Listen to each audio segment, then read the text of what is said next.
আসসালামু আলাইকুম। FX trading tips থেকে সকলকে স্বাগতম জানাচ্ছি। আমি মাসুদ বলছিলাম। আমি আজকে আপনাদের একটা টপিকস নিয়ে আলোচনা করব। যারা ফরেক্স ট্রেডিং এ আসতে চাচ্ছেন এবং ফরেক্স নিয়ে ইন্টারেস্টেড আছেন তাদেরকে তাদের উপকৃত হবে এরকম একটা টপিকস নিয়ে আলোচনা করব। কারণ তারা হয়তো ফরেক্স এর নাম শুনেছেন কিন্তু ফরেক্স এর বিষয়ে একটু কম জানেন। হয়তো সরাসরি তারা কি করেছে, তারা সরাসরি হয়তো কোনো কোম্পানির আন্ডারে চলে গিয়েছে, কোম্পানির আন্ডারে অ্যাকাউন্ট করে তারা ট্রেড করছে। বুঝে হোক না বুঝে হোক তারা ট্রেড করছে এবং কেউ কেউ হয়তো লসও করছে, কেউ কেউ হয়তো লাভও করছে। হোয়াট এভার, যাই হোক, ব্যাপারটা হচ্ছে যে আমি আজকে আপনাদের যে টপিকসটা নিয়ে আলোচনা করব সেটা হচ্ছে হোয়াট ইজ ফরেক্স ট্রেডিং, যেটা হচ্ছে যারা একদম বিগিনার লেভেল আছে, যারা নতুন করে এই মার্কেটে আসতে যাচ্ছেন তাদের জন্য এটা উপকৃত হবে আশা করি। কারণ হচ্ছে এই মার্কেটে যখন আপনি আসবেন তখন হচ্ছে আপনার যে কোনো জায়গায় আপনি যখন যাবেন তার সূচনাটা জানতে হবে এবং সেই মার্কেটের পরিধি জানতে হবে, সেই মার্কেটটা কিভাবে আহ, কোথা থেকে হচ্ছে, আসলেই কি এই মার্কেটটা কেউ আপ ডাউন করাচ্ছে কিনা, তারপর এই মার্কেটটা কখন থেকে শুরু হয়েছে, আজকের এই যে পজিশনে মার্কেটটা এসেছে এটার বিস্তারিত হচ্ছে আপনাকে জানতে হবে। সেই বিষয়গুলো নিয়ে আজকে আলোচনা করব। সকলের সাথে থাকবেন, আমার ইউটিউব চ্যানেলটা সাবস্ক্রাইব করবেন যাতে হচ্ছে পরবর্তীতে যে ভিডিওগুলো আমি দিব সেই ভিডিওগুলো যেন সবাই আপনারা পেয়ে যান। আর আজকে যেহেতু প্রথম ভিডিও সেহেতু হচ্ছে একদম বিগিনার লেভেলের বিষয়টাই আলোচনা করা হবে। তবে নেক্সট ভিডিও থেকে আমি একদম সরাসরি হচ্ছে একটু এক্সপার্ট লেভেলে চলে যাব, অ্যাডভান্স লেভেল যেটাকে বলে। সরাসরি হতে আমি চার্টে বিভিন্ন টেকনিক দেখাবো বা বিভিন্ন স্ট্র্যাটেজি দেখাবো, যেটা হচ্ছে সকলের জন্য উপকৃত হবে। জাস্ট হচ্ছে প্রথমে যেটা করতে হবে সেটা হচ্ছে এফএক্স মার্কেটের বিস্তারিত একটা বিগিনার যে ব্রিফ হিস্টোরি আছে সেই হিস্টোরি সম্বন্ধে আপনাদের একটু জানাবো আর কি। এই আর কি। আমরা দেখি নেক্সট যেই টপিকসটা আছে সেই টপিকসে যেটা হবে সেটা আমি চেষ্টা করব যাতে এক্সপার্ট এবং বিগিনার যারা আছে তাদের প্রত্যেকেরই উপকৃত হতে পারেন আপনারা, এবং হচ্ছে আপনারা যেই সত্যতা আছে মার্কেটের, যে বেসিক্যালি যারা যারা বাংলাদেশে আছেন তাদের একটা প্রবলেম আছে। তারা হয়তো অনেকে মনে করেন যে মার্কেটটা হয়তো কেউ ম্যানিপুলেট করছে, আমি যেখানে ট্রেড নামাচ্ছি মার্কেটটা উল্টা দিকে চলে যাচ্ছে। এই যে যে ঝামেলাটা আছে বা এই মিসকনসেপ্ট আছে কোম্পানির প্রতি, অনেকে মনে করে যে কোম্পানি হয়তো আমার এগেনস্টে ট্রেড দিয়ে আমাকে হয়তো লস করাই দিচ্ছে। তা এই যে যে কনফিউশন গুলো আছে সেগুলো হয়তো আমি আপনাকে দূর করে দিতে পারবো। কারণ হচ্ছে আমি দীর্ঘদিন এই মার্কেটের সাথে নিজে ব্যক্তিগতভাবে আছি এবং এই বিভিন্ন কোম্পানির সাথে আমি আহ জব করেছি, কোম্পানির সাথে এখনো জব করছি, এবং হচ্ছে আশা করি যে আমি অন্যদের তুলনায় হচ্ছে কোম্পানির সম্বন্ধে আরো বেটার আপনাদেরকে গাইডলাইন দিতে পারবো, যেটা হচ্ছে আপনাদের যেই কনসেপ্ট গুলো আছে সেগুলো হয়তো ক্লিয়ার হয়ে যাবে। তা আমরা সরাসরি টপিকসে চলে যাই, না হলে ভিডিওর অনেক টাইম লেন্দি হয়ে যাবে। আমরা নেক্সট টপিকসে চলে যাই, দেখি কি হয়। আজকে যেটা আমরা নিয়ে আলোচনা করব সেটা হচ্ছে হোয়াট ইজ ফরেক্স ট্রেডিং। ফরেক্স মার্কেটটা আসলে কি, ফরেক্স মার্কেটটা কিভাবে আসছে সেটা নিয়ে আমি আলোচনা করব। ফরেক্স মার্কেট কে কি নামে ডাকা হয়, বেসিক্যালি সারা ওয়ার্ল্ড ওয়াইড বিভিন্ন নামে ফরেক্স মার্কেটকে ডাকা হয়। এবং আপনারাও এই নাম শুনেছেন, শুধু এফএক্স নাম শুনেন হয়তো, এফএক্স ফরেক্স এইটাই নাম শুনেন, কিন্তু এটার আরো নাম আছে। আমরা সেই নামগুলো একটু দেখি, যেটা আপনাদের জন্য সুবিধা হবে। যেমন দেখেন, ফরেক্স মার্কেটকে মূলত হচ্ছে আমরা বিভিন্ন নামে ডাকি। তার মধ্যে হচ্ছে এফএক্স মার্কেট নামে ডাকি, কারেন্সি মার্কেট নামে ডাকি, ফরেন এক্সচেঞ্জ কারেন্সি মার্কেট নামে ডাকি, ফরেন কারেন্সি মার্কেট নামে এটা উল্লেখ করি। এবং বলে রাখি যে ফরেক্স মার্কেট হচ্ছে বিশ্বের সব থেকে বড় লিকুইড মার্কেট, এবং এখানে ডেইলি টার্নওভার হচ্ছে $3.9 ট্রিলিয়ন, যেটা বিগত 5-6 বছর আগের একটা পরিসংখ্যানে এই তথ্যটা গুগলে আপনি পাবেন। এবং আই হোপ বর্তমানে মার্কেটের পরিধি বেড়েছে, তাতে এটা $5 ট্রিলিয়ন উপরে চলে গিয়েছে অলরেডি। আই হোপ, কারণ হচ্ছে প্রত্যেকটা দেশে এখন ফরেক্সের উপরে বিভিন্ন কোর্স হচ্ছে, যারা নতুন নতুন করে হচ্ছে এই মার্কেটে ইন হচ্ছে, মার্কেট বড় হচ্ছে, নতুন কোম্পানি আসতেছে, প্রত্যেকেরই ক্লায়েন্ট আছে, প্রত্যেকেরই ইনভেস্টর আছে। সো মার্কেটের যে পরিধি, টার্নওভার, এটা all are going to up. Okay, আমরা দেখি এই মার্কেটের হিস্টোরিটা আমরা একটু আলোচনা করব, যে ফরেক্স মার্কেটটা আসলে কিভাবে আসছে। এই ফরেক্স মার্কেটটা তো হুট করে আসেনি। ফরেক্স মার্কেটে এই যে আজকের যে পজিশন আপনারা দেখছেন, চার্ট দেখছেন, ব্রোকার দেখছেন, এটা তো এই মার্কেটের তো একটা বেসিক আছে। এই মার্কেট তো হঠাৎ করে এরকম আসেনি যে কেউ সফটওয়্যার একটা একটা সফটওয়্যার তৈরি করেছে, সেই সফটওয়্যারে কারেন্সির মানগুলো আপ ডাউন হচ্ছে, এক্সচেঞ্জ রেট হচ্ছে, ব্যাপারটা এরকম না। এই মার্কেটের একটা হিস্টোরি আছে, একটা জন্মলগ্ন আছে। ওকে, সেইটার বিষয়ে আমি একটু আলোচনা করি আপনাদের, সেটা সুবিধা হবে। এটা জানলে আপনাদের পরবর্তী যে ক্লাসগুলো আছে, বা আপনারা যে ইনভেস্টমেন্টে আসবেন বা হচ্ছে এই মার্কেটে ইন হবেন, সেই বিষয়গুলো আপনাদের কাছে ক্লিয়ার হবে যে না, আদৌ কি আপনার এই মার্কেটে আসা উচিত কি উচিত না। কারণ হচ্ছে আপনারও তো একটা অ্যাবিলিটির একটা বিষয় আছে। কারণ হচ্ছে আপনার যদি ইনভেস্টমেন্ট করার মতন হচ্ছে ফান্ড থাকে, সেক্ষেত্রে হচ্ছে আপনি এই মার্কেটে ইন হতে পারেন। কারণ এই মার্কেটে অনেক কিছু শেখার আছে, অনেক কিছু জানার আছে। আপনি না বুঝে যদি এক জায়গায় ইনভেস্টমেন্ট করেন, অবশ্যই আপনি সেখানে লুজার হওয়ার চান্স অনেক বেশি। তখন ফাইনালি যেটা হয় সেটা হচ্ছে কোম্পানির উপরে দোষারোপ করা হয়। তারপরে হচ্ছে যে যারা মেন্টর থাকে তাদের উপরে দোষারোপ করা হয়। বিভিন্ন মিস আন্ডারস্ট্যান্ডিং হয় আর কি। তা আমরা আগে বুঝি যে ফরেক্স মার্কেট আসলে কিভাবে এই আজকের পজিশনে এসেছে, সেই বিষয়টাকে আমরা আগে ক্লিয়ার করি। দেখেন, এই ফরেক্স মার্কেটটা হচ্ছে মূলত 1876 সালে, যখন আপনার মুদ্রার প্রচলন শুরু হয়, মুদ্রার মান, মুদ্রার প্রচলন না ঠিক বলবো, এটা হচ্ছে মুদ্রার মানটা হচ্ছে গোল্ড স্ট্যান্ডার্ডের সাথে হচ্ছে আপনার এক্সচেঞ্জ করা হতো, সমন্বয় করা হতো। অর্থাৎ গোল্ডের মানের সাথে যেই কান্ট্রির যত বেশি গোল্ড আছে তার সাথে সমন্বয় করে মুদ্রার মান ঠিক করা হতো। হ্যাঁ, কিন্তু ব্যাপারটা হয়েছে যে এতে মার্কেটটা স্থিতিশীল ছিল না। এটা পরবর্তীতে এটা হচ্ছে অনেক অস্থিতিশীল হয়ে গিয়েছিল গোল্ডের মার্কেট।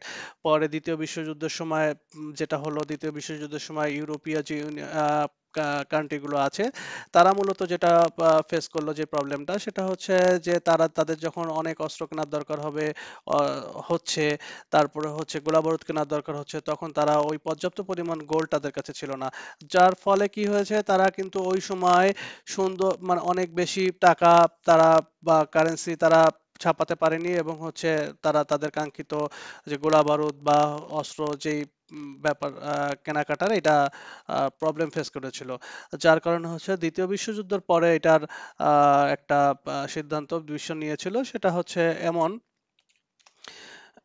যে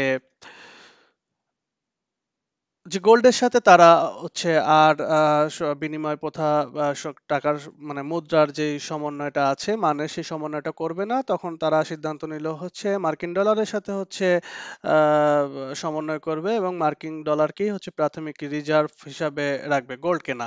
ওকে, মানে গোল্ডের পাশাপাশি মার্কিন ডলারও তারা রাখবে। সেইভাবে হচ্ছে আপনার একটা চুক্তি হলো, সেই চুক্তির নাম হচ্ছিল ব্রেইন উড সিস্টেম। 1944 সালে এই চুক্তিটা ঘটেছিল।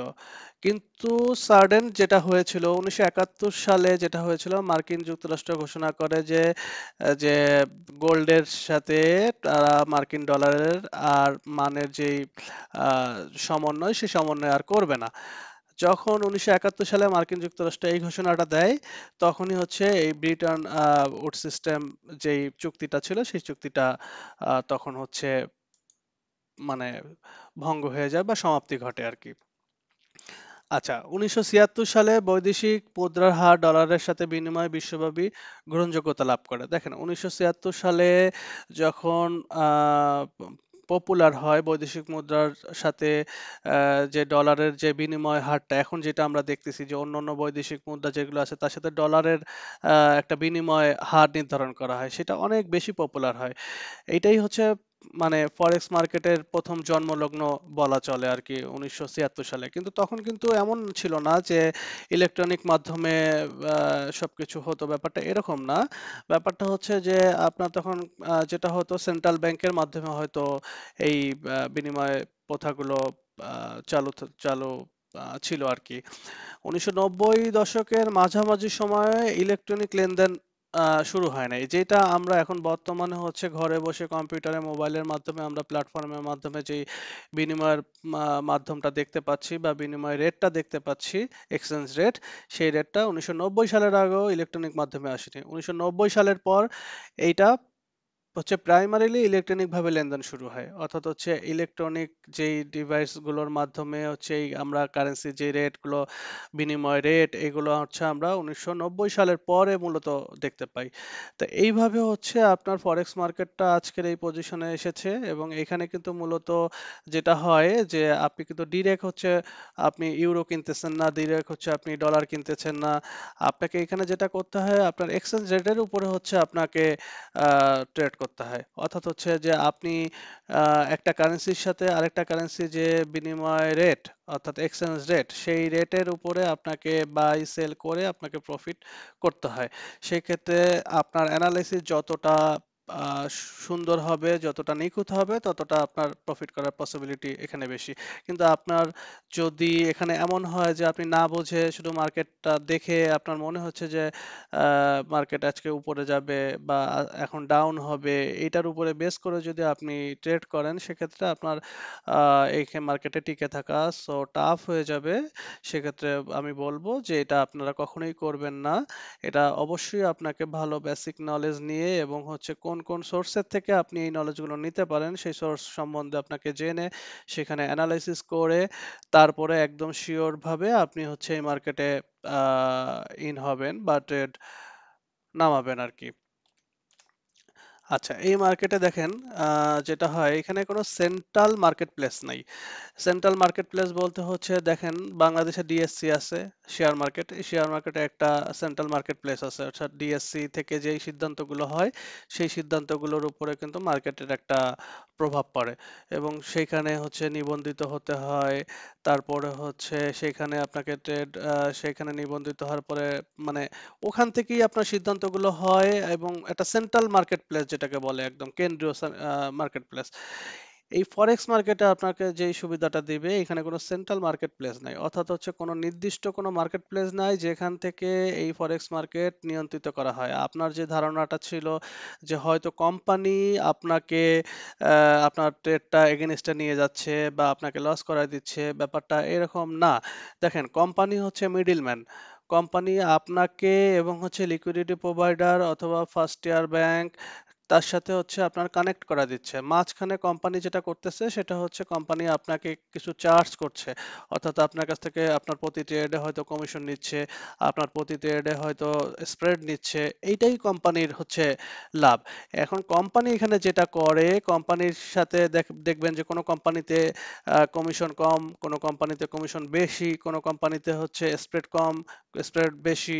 এইটার ব্যাখ্যাটা হচ্ছে এমন যে আপনি যে লিকুইডিটি প্রোভাইডার লিকুইডিটি প্রোভাইডার যাদেরকে এই কোম্পানিগুলো ব্যবহার করে, এই কোম্পানিগুলো যেই লিকুইডিটি প্রোভাইডারের সাথে নেগোসিয়েশন করে যেমন করে এই চার্জটা রাখতে পারে, অর্থাৎ হচ্ছে যদি এমন কোনো লিকুইডিটি প্রোভাইডার থাকে যারা হচ্ছে কম কমিশন চার্জ করে, কম স্প্রেড চার্জ করে, কোম্পানি যদি তাদের সাথে কোলাবোরেশন করে, তাহলে আপনিও কম কমিশন পাবেন, কম স্প্রেড পাবেন। কিন্তু কোম্পানি যদি মনে করে যে না, আমি অন্য আরেকটা লিকুইডিটি প্রোভাইডারের কাছে আমি কোলাবোরেশন করব, সেক্ষেত্রে দেখা যাচ্ছে তাদের আবার ক্যারেক্টেরিয়া ভিন্ন থাকবে, সেক্ষেত্রে কমিশন ভিন্ন থাকবে, স্প্রেড ভিন্ন থাকবে। এখানে কিন্তু কোম্পানির কিন্তু কোনো ব্যাপার নাই যে কোম্পানি আপনাকে ইচ্ছা করে কমিশন বাড়ায় দিল বা স্প্রেড বাড়িয়ে দিল, এরকম ব্যাপারটা না। ব্যাপারটা হচ্ছে কোম্পানি কার সাথে নেগোসিয়েশন করে কত কম মূল্যে আপনাকে হচ্ছে কত চার্জ কম দিয়ে আপনাকে ট্রেড করার ফ্যাসিলিটিটা দিতে পারে, এটা কোম্পানির উপর ডিপেন্ড করে। এটার জন্য কোম্পানিকে আমরা বাংলাদেশিরা কি করি, এই কোম্পানি বেশি কমিশন চার্জ করে এরা খারাপ, এরা বেশি স্প্রেড চার্জ করে এরা খারাপ, ব্যাপারগুলো এইরকম না। ব্যাপারগুলো হচ্ছে, আমি যেহেতু বিভিন্ন কোম্পানির সাথে একটা সময় কাজ করেছি, সেহেতু আমি এই বিষয়গুলো জানি। হ্যাঁ, আপনার যদি কোম্পানি সম্বন্ধে কোনো কিছু জানার থাকে, এনি কোশ্চেন যদি জানা থাকে আপনি আমাকে নক করবেন, আমি চেষ্টা করব এই কনসেপ্টটা ক্লিয়ার করে দেওয়ার জন্য।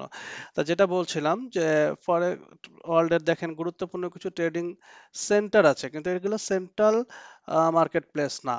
ওকে, যেমন হচ্ছে লন্ডন যে মার্কেটটা আছে, তারপর new York, Tokyo, Hong Kong, Joris, Frankfurt, Singapore, Paris, Sydney, এই মার্কেটগুলো হচ্ছে প্রধান মার্কেট প্লেস।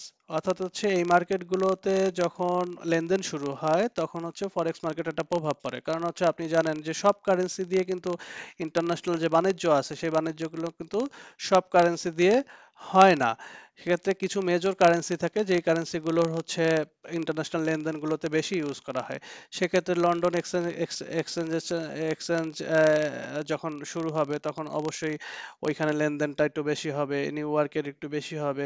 তখন মার্কেটের যে এক্সচেঞ্জ রেটটা আছে ডিমান্ড অনুযায়ী হচ্ছে মার্কেটের এক্সচেঞ্জ রেট বাড়বে। যদি ডিমান্ড না থাকে তাহলে স্টেবল থাকবে, ডিমান্ড কম থাকলে কমে যাবে। হ্যাঁ, এটা তো ডিপেন্ড করে হচ্ছে যে মার্কেটে যারা হচ্ছে কেনা বেচা করে তাদের উপরে। অর্থাৎ হচ্ছে বড় বড় যারা এক্সপোর্ট ইম্পোর্টার আছে, ব্যাংক আছে, গভর্নমেন্ট আছে, এদের চাহিদার উপরে হচ্ছে এক একটা কারেন্সির এক্সচেঞ্জ রেট ডিপেন্ড করে। ওকে, তা এই যে যে মার্কেট প্লেস গুলো আছে, আপনি যখন ট্রেডিং করবেন তখন এই মার্কেট প্লেস সম্বন্ধে আপনাকে ফুল ধারণা নিতে হবে। কখন কোন মার্কেট প্লেস ওপেন হচ্ছে এবং কোন মার্কেট প্লেস ওপেন হলে কখন আপনাকে কতটুক মার্কেটের মুভমেন্ট হচ্ছে এবং কোন মার্কেট প্লেসের প্রভাবটা মার্কেটে কেমন পড়ছে।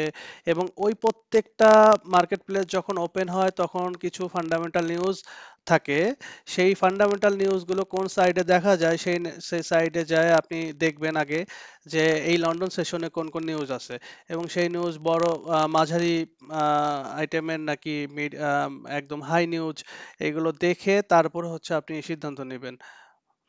তা এই বিষয়গুলো হচ্ছে আপনাকে জানতে হবে। এই জানার পরে হচ্ছে আপনাকে মার্কেটে জানতে হবে, মার্কেটে আসতে হবে, যাতে করে আপনার কনসেপ্টটা ক্লিয়ার থাকে যে আপনি হুট করে দেখা যাচ্ছে কি অফিস থেকে আসলেন, এসে আপনি কোনো সেশন জানলেন না, আপনি কোনো টাইম জানলেন না, এসে আপনি ট্রেডে এন্ট্রি নিয়ে নিলেন। ব্যাপারটা এরকম না, ব্যাপারটা হচ্ছে আপনাকে জানতে হবে যে আপনি কোন সেশনে আপনি ট্রেড করতে চান। ওকে, যেমন লন্ডন সেশনটা শুরু হয় দুপুর 12টার সময়। দুপুর 12টার সময় থেকে 4টা 5টা পর্যন্ত আপনার লন্ডন সেশনটা আপনার থাকে। এখন আপনি লন্ডন সেশনে আপনি ওইখানে লেনদেনটা বেশি হয়, ওখানে ট্রেডটা বেশি হয়, ওখানে মার্কেটে মুভমেন্টটা পাউন্ড রিলেটেড যে পেয়ার গুলো আছে সেগুলোর উপরে একটু বেশি লেনদেন হয়, ওইখানে মুভমেন্টটা বেশি হয়, আপনি তখন ওইখানে ট্রেড করতে পারেন। এখন আপনি মনে করেন যে টোকিও সেশনে আপনি ট্রেড করতে চান, এখন টোকিও সেশন হচ্ছে ভোর 3টা 4টার থেকে টোকিও সেশন শুরু হয়ে যায়। তো টোকিও সেশন যখন 3টা 4টা থেকে শুরু হয়ে যায়, আপনি রাত্রেবেলা তো আপনি ট্রেড করতে পারবেন না। রাত্রেবেলা আপনি ঘুমাবেন নাকি ট্রেড করবেন? সো বেটার হচ্ছে যে আপনাকে প্রথমে ডিসিশন নিতে হবে যে কোন সেক্টরে আপনি, মানে কোন মার্কেট প্লেসে আপনি ট্রেড করতে চান।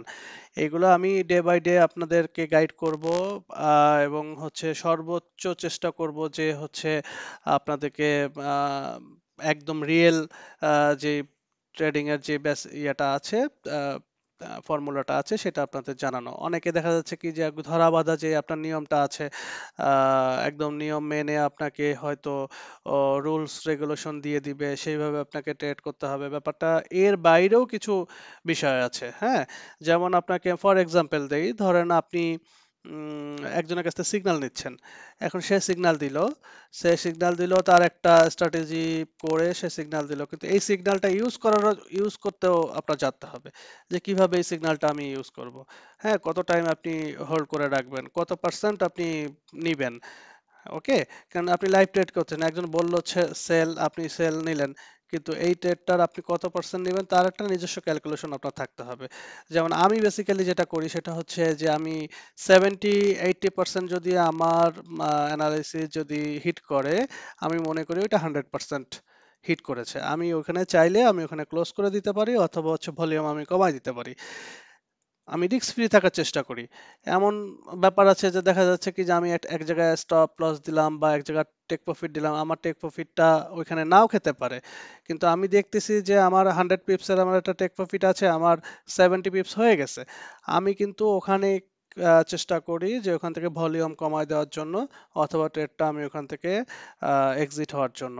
কারণ আমি মনে করি যে আমার 70-80% হওয়া মানে হচ্ছে আমি আমার অ্যানালিসিসটা মোটামুটি ঠিক আছে।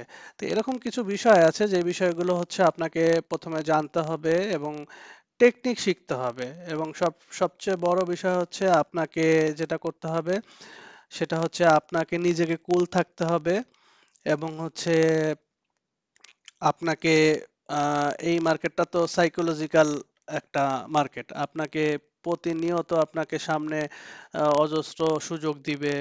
সব সুযোগ আপনাকে এখানে নেওয়া যাবে না, কারণ এখানে একটা বিশাল সমুদ্র। এখানে সব পানি আপনি একবারে নিতে পারবেন না। আপনার যতটুক দরকার ততটুক আপনাকে নিতে হবে। আপনার যদি প্রতিদিন $5 আপনার টার্গেট থাকে, আপনি ওই $5 নিয়ে আপনি মার্কেট থেকে এক্সিট হয়ে যাবেন।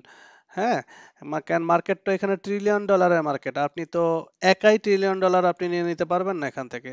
তা আপনার যতটুক ইনভেস্টমেন্ট, সেই ইনভেস্টমেন্টের উপরে ক্যালকুলেশন করে আপনার যতটুক দরকার, বা আপনার ইনভেস্টমেন্টের উপরে যদি 5% আপনার মান্থলি টার্গেট থাকে, সেইভাবে আপনি আপনার ক্যালকুলেশন করে দেখবেন যে আপনার কতটুক ডেইলি প্রফিট দরকার, সেটা আপনি সেইভাবে আপনি ক্যালকুলেশন করে নেবেন আর কি। আচ্ছা,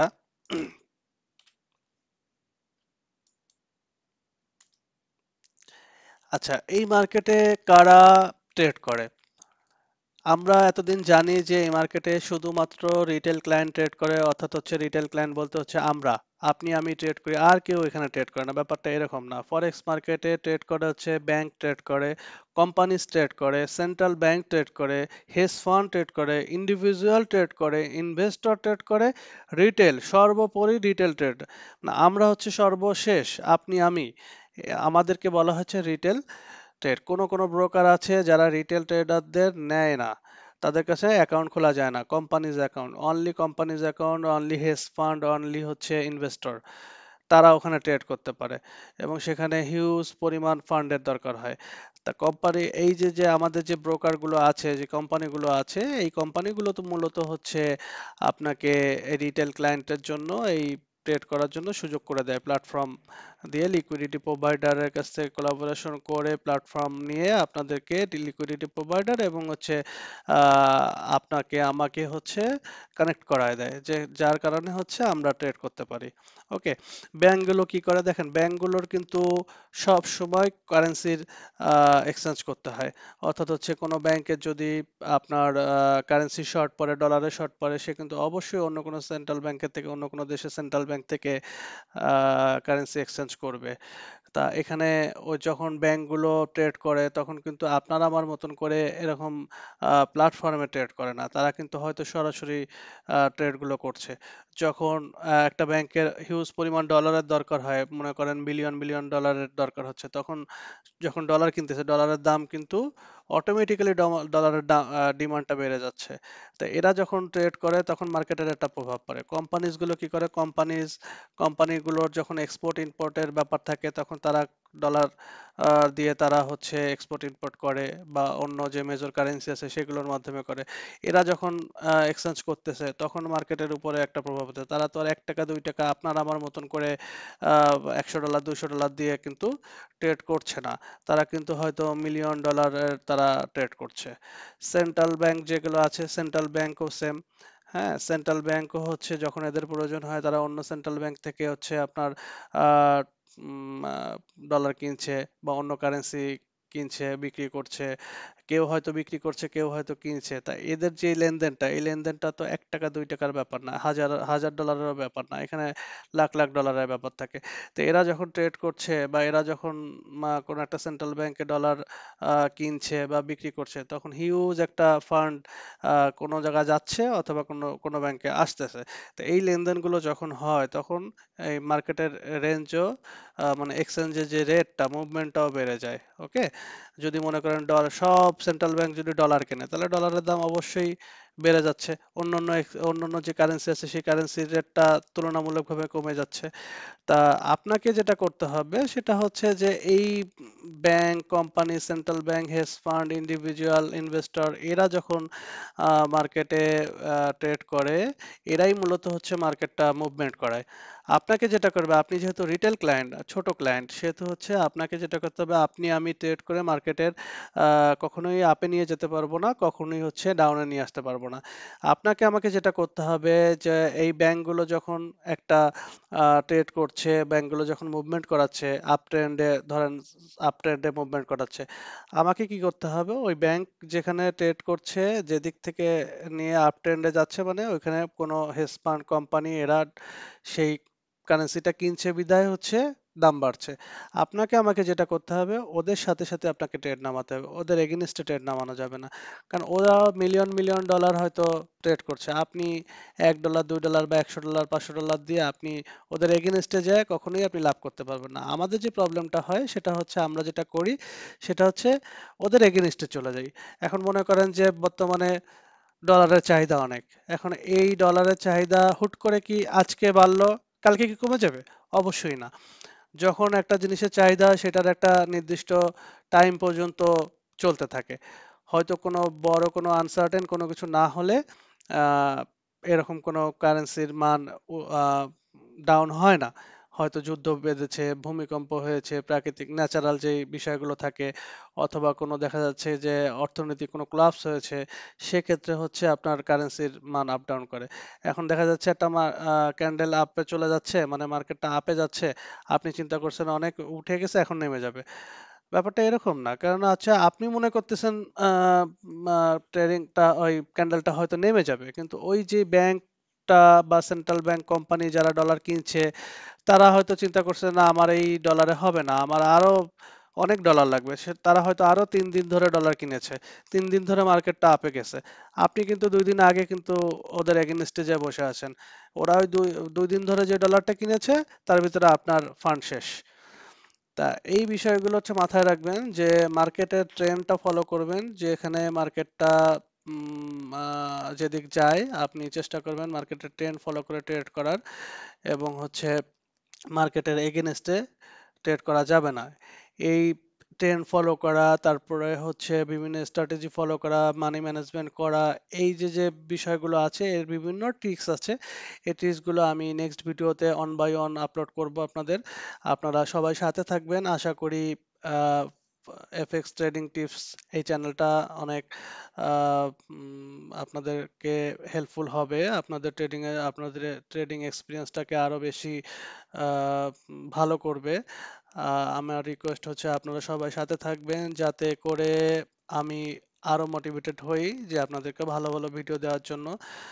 এবং অ্যাডভান্স লেভেলে যখন আমরা চলে যাব, তখন দেখবেন যে যে আপনার কাছে কতটা সোজা লাগছে, এবং যেগুলো হয়তো আপনি আগে কখনো শুনেন নাই বা আগে কখনো দেখেন নাই, হয়তো গতানুগতিকভাবে ভিডিও দেখেছেন, গতানুগতিকভাবে পিডিএফ ভার্সন আপনি পড়াশোনা করেছেন, কিন্তু বাস্তবে এসে দেখছেন যে আসলে ব্যাপারটা এরকম না। তো এই বেসিক জিনিসগুলো, এই জিনিসগুলো আপনি আমার চ্যানেল থেকে আমি দেওয়ার চেষ্টা করব, যাতে করে অ্যাকচুয়াল যেই সত্যটা আছে সেটা আপনারা জানতে পারবেন। সকলকে ধন্যবাদ জানাচ্ছি। আশা করি আপনাদেরকে আমি পাশে পাবো। আর আপনাদের সহযোগিতা ছাড়া আসলে কোনোভাবেই কোনো কিছু গ্রো করা সম্ভব না। আমি যেহেতু আজকে ফার্স্ট ভিডিও করছি, সেহেতু কোনো ভুল ত্রুটি হলে এটা ক্ষমা দৃষ্টিতে দেখবেন। নেক্সট ভিডিও থেকে ইনশাল্লাহ আরো বেশি আহ, উম, ভালো করার চেষ্টা করব। এখানে আমার হোয়াটসঅ্যাপ নাম্বার দেওয়া আছে, আমার স্কাইপি নাম্বার দেওয়া আছে, কেউ চাইলে আমার হোয়াটসঅ্যাপে কানেক্ট হতে পারেন, স্কাইপিতে কানেক্ট হতে পারেন।